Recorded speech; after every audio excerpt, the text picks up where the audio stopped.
கோவில் கும்பாபிஷேகத்துக்கு போகிறதுக்கு முன்னாடி முளைப்பாரி வந்து நம்ம வீட்டில இருந்து எடுத்துகிட்டு போவாங்களாம். நான் ஊர்ல இருந்து வர்றதுக்கு முன்னாடியே எங்கள் மாமியார் வந்து பார்த்திங்கன்னா முளைப்பாரி வந்து ரெடி பண்ணி வச்சுருந்தாங்க. ஆனால் அவங்களால கடைக்கு போயிட்டு பானையோ அதுக்கு தேவையான திங்ஸோ வந்து வாங்க முடியாது அப்படின்றதுனால வீட்டில் இருக்கிற ஒரு டப்பாவில் வந்து பார்த்திங்கன்னா முளைப்பாரி வந்து போட்டு வச்சுருந்தாங்க.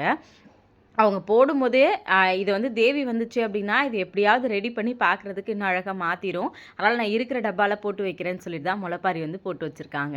நான் வந்ததுக்கப்புறம் என்கிட்ட சொன்னாங்க, என்னால முடிஞ்ச அளவுக்கு நான் ஏதோ கலர் பேப்பர்லாம் சுத்தி கோவிலுக்கு வந்து எடுத்துட்டு போயிருந்தோம். அங்க போனதுக்கப்புறம் அங்க இருந்தவங்க சொல்லியிருந்தாங்க, "இத வந்து பக்கத்துல இருக்கிற குளத்துல வந்து கரைச்சுட்டு அதுக்கப்புறம் வாங்க" அப்படின்னு சொல்லிட்டு. நிஜமாவே இது எனக்கு ஒரு புது எக்ஸ்பீரியன்ஸா தான் வந்து இருந்துச்சு. ஏன்னா இதுவரைக்கும் முளைப்பாரிலாம் நான் எடுத்ததும் இல்ல.